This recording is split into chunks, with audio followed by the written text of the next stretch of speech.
శంకర్ కనిపిస్తే ఉరేసేయాలని సిగ్గు సరం లేదురా నీకు. ఎన్నిసార్లు అలాంటి సినిమాలు తీశారు, ఇంకా మళ్ళీ దీనికి 700 కోట్లు 400 కోట్లు. Cult Ram Charan fans rod cinema Shankar గారికి డిజాస్టర్. వండర్ డైరెక్టర్ గానీ ది వరస్ట్ మూవీ ఇది. పడుకుపోయాను భయ్య, అస్సలు సినిమా కోరుకోలేకపోయాను. పాలిటిక్స్ గురించి ఉంది, మేము ఓటు ఎందుకు వేయాలి, ఓటు వినియోగించుకోండి, అది అన్నీ ఉన్నాయి. పిచ్చెక్కి చేసింది అబ్బా బుర్ర పాడి.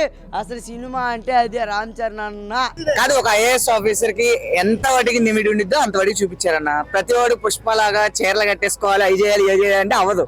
ఓకేనా, చీర కడితే క్లాస్ కొడతారంటే మన వాళ్ళు అందరూ చీరలు కడతానికి వస్తున్నారు. ఏం కాదు, సినిమా సూపర్ హిట్ అయింది, లాగేస్తారు సినిమా, ఇబ్బందే లేదు. అన్ప్రెడిక్టబుల్ డోపు గేమ్ మొత్తం చేంజ్ అయిపోయింది. జరపడానికి కూడా జనాలు ఎవరు ఉండట్లేదు భయలో, అనుకున్న స్థాయిలో లేదు. సినిమా చాలా ఎక్స్పెక్ట్ చేస్తా అంత లేదు. Mind blowing. బాడీ ఇంకా మెంటల్ ఎక్కువైంది చూసిన వాడికి. ఫస్ట్ హాఫ్ బిలో ఎవరు, సెకండ్ హాఫ్ బాగుంది. 1000 కోట్లు కన్ఫర్మ్. సూపర్ హిట్ అండి.